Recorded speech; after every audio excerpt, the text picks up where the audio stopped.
नमस्कार, जनवार्तामध्ये आपल्या सगळ्यांचं स्वागत। घेऊया मागील आठवड्यातील ठळक घडामोडींचा आढावा। श्रीमंत दगडूशेठ हलवाई गणपती ट्रस्टच्या वतीने वीरमाता आणि वीरपत्नींच्या सत्काराचे आयोजन करण्यात आले। देव, धर्म, संस्कृती, परंपरा यांचे पालन करून देवाच्या दानपेटीतील उरलेला पैसा समाजातील गरजूंकरता त्याचप्रमाणे देश कार्याकरता समाजात परत जावा या हेतूने 6 मराठा बटालियनच्या सुवर्ण महोत्सवी वर्षानिमित्त 60 वीरमाता पत्नींचा कृतज्ञता समारोह आयोजित करण्यात आला होता। यावेळी major general C D. Sawant, colonel Sadanand Salunke, माहिती आयुक्त विजय कुवळेकर, राष्ट्रीय एकात्मता संघाचे अध्यक्ष डॉक्टर बाबा आढाव, संस्थापक अध्यक्ष तात्यासाहेब गोडसे, वसंतराव थोरात, कर्नल संभाजी पाटील, 6 मराठा बटालियनचे सीओ कर्नल रोहित चौधरी आदी उपस्थित होते।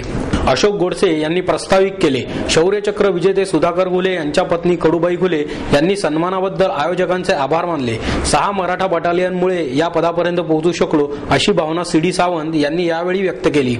समाजाने सैनिकांच्या कुटुंबियांची काळजी घेतली तर सैनिक आणखी शौर्य दाखवू शकतील। सैनिकांमुळेच पुनर्जन्म मिळाल्याचे सदानंद साळुंके म्हणाले।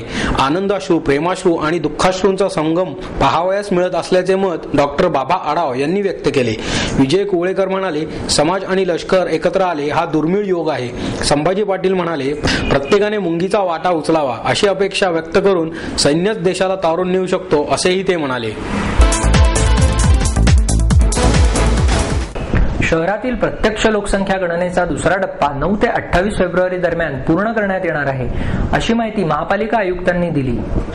तसेच सर्व 14 क्षेत्रीय अधिकाऱ्यांची जनगणना अधिकारी म्हणून नियुक्ती करण्यात आली आहे, अशी माहिती महापालिका आयुक्त महेश झगडे यांनी दिली। महापालिकेतर्फे 1 मे ते 15 जून या काळात पहिला टप्पा पूर्ण करण्यात आला। महाराष्ट्रात जनगणनेचे काम 2 टप्प्यात होणार आहे। त्यासाठी 6000 प्रगणक व 1000 पर्यवेक्षकांची नियुक्ती करण्यात आली आहे।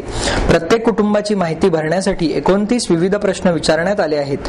ही सर्व माहिती गोपनीय ठेवण्यात येणार आहे। मानसिक व शारीरिक अपंगत्वाची नोंदही यावेळी करण्यात येणार आहे। शेवटच्या दिवशी 28 फेब्रुवारीला रात्री 12 पर्यंत रस्ते, पदपथ, बसस्थानक व पुलाखाली राहणाऱ्या बेघरांचीही गणना करण्यात येणार आहे। शिवाय 1 ते 5 मार्च या काळात जनगणनेची फेरतपासणी केली जाणार आहे।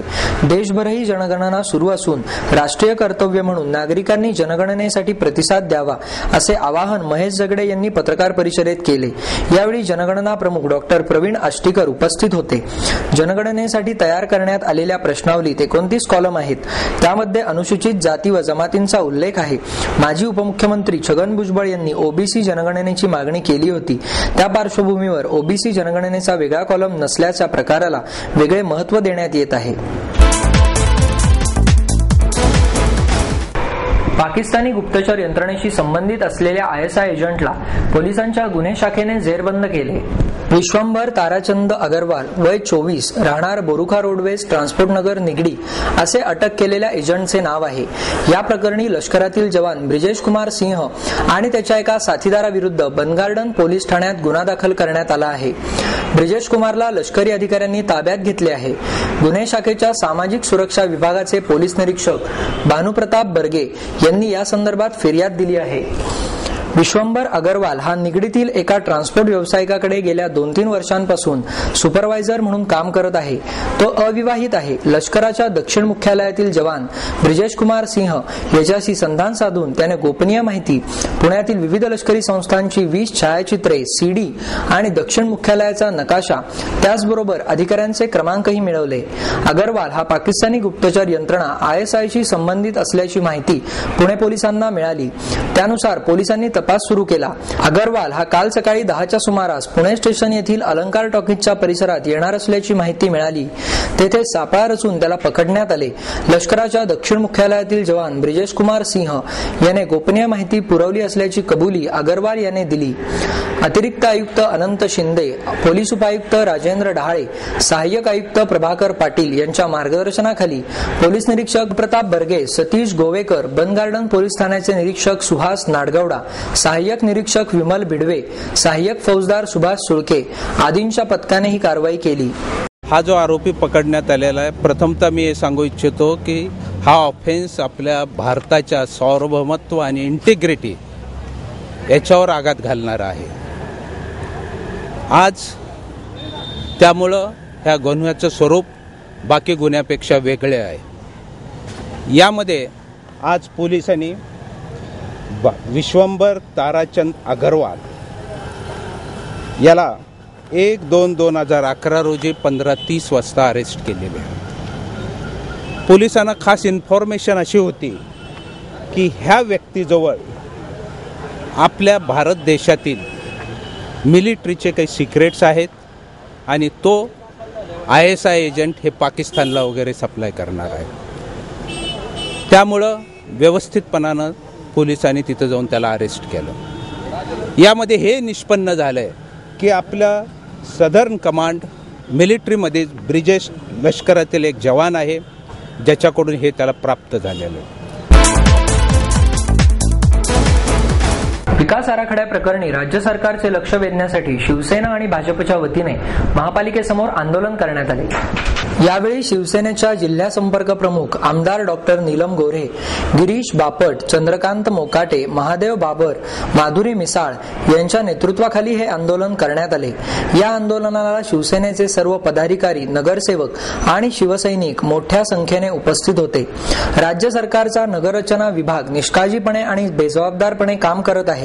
प्रस्तावित प्रारूप विकास आराखड्यातील नगररचना योजनेबाबत पुन्हा हरकती आणि सूचना मागवण्याबाबत कोणतीही कायदेशीर तरतूद नाही.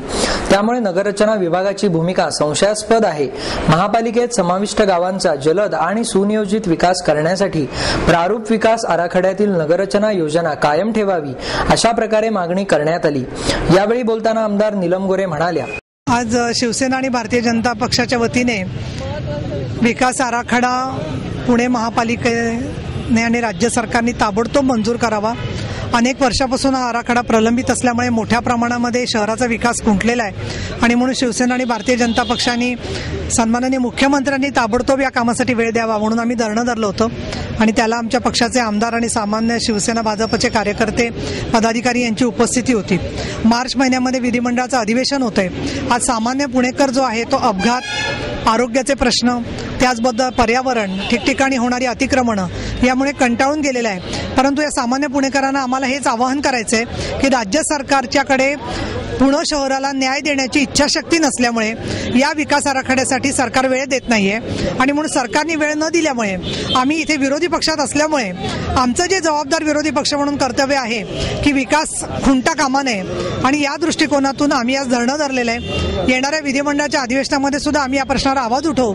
त्याचबरोबर पुणेकर शहरांना विकास चांगल्या प्रकारे मिळावा म्हणून शिक्षणाचा प्रश्न, आरोग्याचा प्रश्न, पर्यावरण, वाहतुकीच्या समस्या, पिण्याच्या पाण्याची समस्या यासारख्या प्रश्नांवरती आम्ही एक 5 चांगले प्रकल्प शहरासाठी उभारण्याचा आमचा संकल्प आहे आणि निवडणुकीच्या अगोदर 2 महिने आम्ही ते प्रकल्प पुणेकर नागरिकांच्या सगळ्या कल्पना विश्वासात घेऊन आपल्या समोर मांडणार आहे. जेणेकरून आम्हाला जर का या ठिकाणी चांगल्या पद्धतीचं सहकार्य सामान्य नागरिकांचं मिळालं तर या विकास आराखड्यामधून खऱ्या अर्थाने शहराचा विकास करता येऊ शकेल अशी आमची अपेक्षा आहे. भारतरत्न पंडित भीमसेन जोशी कलादालनाचे 10 फेब्रुवारीला मुख्यमंत्र्यांच्या हस्ते उद्घाटन होणार आहे. पुण्यातील सहकार नगर परिसरातील कै वसंतराव पागुल उद्यानात पुणे महानगरपालिकेतर्फे उभारण्यात आलेल्या भारतरत्न पंडित भीमसेन जोशी कलादालनाचे उद्घाटन गुरुवार दिनांक 10 फेब्रुवारी 2011 रोजी सकाळी 10 वाजता महाराष्ट्राचे मुख्यमंत्री आमदार पृथ्वीराजजी चव्हाण यांच्या हस्ते संपन्न होणार असल्याची माहिती विरोधी पक्षनेते आबा बागुल यांनी पत्रकार परिषदेत दिली. राज्याचे उपमुख्यमंत्री अजित पवार, खासदार सुरेश कलमाडी, खासदार सुप्रिया सुळे, आढळराव पाटील, प्रकाश जावडेकर हे यावेळी प्रमुख पाहुणे म्हणून उपस्थित असतील. तसेच आमदार उल्हास पवार, आमदार विनायक निम्मण, रमेश बागवे, गिरीश बापट, माधुरी मिसाळ, बापू पाठारे, महादेव बाबर, चंद्रकांत मोकाटे, मोहन जोशी, दीप्ती चौधरी, रमेश वांजळे, अनिल भोसळे, नीलम गोरे, आयुक्त महेश जगडे तसेच महानगरपालिकेचे सर्व पदाधिकारी, पक्षनेते, नगरसेवक इत्यादी मान्यवर विशेष निमंत्रित म्हणून उपस्थित राहणार आहेत. 10 फेब्रुवारी हा दिवस पंडित भीमसेन जोशी यांचा तिथीनुसार जन्मदिन आहे. पुणे मनपाचे विरोधी पक्षनेते आबा बागुल यांच्या वॉर्डमध्ये त्यांच्या पुढाकाराने हा प्रकल्प पुणे महानगरपालिकेच्या माध्यमातून साकारण्यात आला आहे. पुणे महानगरपालिकेतर्फे साकारलेल्या या प्रकल्पात मिनी थिएटर, संगीत लायब्ररी, आर्ट गॅलरी, कला दालन इत्यादींचा समावेश असून सुमारे 4 लाख गाण्यांचा संग्रह त्यामध्ये करण्यात आला आहे. महाराष्ट्रात अशा पद्धतीचा हा पहिलाच प्रकल्प आहे. यावेळी जनवार्ताशी बोलताना आबा बागुल म्हणाले, भारतरत्न पंडित भीमसेन जोशी कला दालन हे या बागुल उद्यानात सर्वे नंबर 43 मध्ये 20,000 चौरस फुटाचा निवासी प्लॉट आहे. त्याच्यावर आता आम्ही 12,000 स्क्वेअर फुटाचं हे कला दालन उभं केले. आपण जे आता पाहिलं असं समोर आपल्या समोरच म्युरल आहे, ते पंडित भीमसेन जोशींचंच म्युरल आम्ही केलंय की ज्यांनी आयुष्यभर विठ्ठलाची गाणी गायली आणि ज्यांच्या ओव्या गायल्या ते संत ज्ञानेश्वर तुकाराम आहेत आणि त्याच्यातून निर्माण झालेले पंडितजी. आणि आयुष्यभर पंडितजी हे हृदयात राहतीलच, कोणाच्या निघणार नाही. म्हणून आम्ही त्यांना स्वर्गीय कधीच म्हणू शकत नाही, कारण ते स्वतः अजरामर आहेत. आणि त्याच्यामुळं ही पंडितजींच्या नावाने आमची करण्यात आली. हे 12,000 स्क्वेअर फुटात आम्ही 3.5 कोटी रुपये महानगरपालिकेच्या वतीने आम्ही खर्च केलेत. आपण खाली पाहिलं असेल तर एक ऑडिटोरियम आहे. ऑडिटोरियममध्ये डॉक्युमेंटरी फिल्म पाहता येतील अशी आम्ही सोय केली. 80 लोक एका वेळेला तिथे डॉक्युमेंटरी फिल्म बघू शकतील. की मग ती पुण्याची असेल, पंडितजींची असेल, दिदींची असेल, संगीताची असेल, कुठलीही डॉक्युमेंटरी आपण फिल्म जी फिल्म तयार करू ती फिल्म तिथं पाहण्याची व्यवस्था आम्ही केली. त्याच्या पुढे आपण थोडं गेलं की आपण त्या कला दालनाच्या पॅसेजमध्ये ज्यांनी ज्यांनी संगीतासाठी योगदान केले, मग पलुस्करपासून, भास्कर बुवापासून, बखलेपासून तर दीनानाथ मंगेशकरांपर्यंत अशी आपण सगळ्यांची तिथं आपण पोर्ट्रेट तयार केलेत. तिथून थोडंसं पुढे गेलं की तुम्हाला आतमध्ये एक दुर्मिळ असा पियानो आपण पाहिला असेल की तो अतिशय 1930 सालचा तो पियानो आहे. जुनं पायाने तो पहिला चालत होता तसा तो पियानो आहे. त्याच्या आतमध्ये आपण गेले की आम्ही क्युबिकल्स केलेत संगीत ऐकण्यासाठी. ते संगीत ऐकण्यासाठी तुम्हाला ज्या ज्या पद्धतीचं संगीत पाहिजे ते सगळं सॉफ्टवेअरमध्ये आम्ही टाकले. ते अतिशय दुर्मिळ आहे की जे मार्केटमध्ये मिळणार नाही सहजासहजी, असं ते दुर्मिळ संगीत आम्ही ठेवले. ते 28 लोक एका वेळेला त्या क्युबिकल्समध्ये बसून आपल्याला जे पाहिजे ते स्मार्ट कार्डद्वारे ऐकू शकतील. आणि स्क्रीनवर काही ऑडिओ व्हिजन असतील तेही आम्हाला दिसतील, व्हिडिओ असतील. आणि व्हिडिओ ते तुम्हाला जे आमच्याकडे मैफिली भरपूर मिळाल्यात ते व्हिडिओ सुद्धा तुम्हाला पाहता येतील.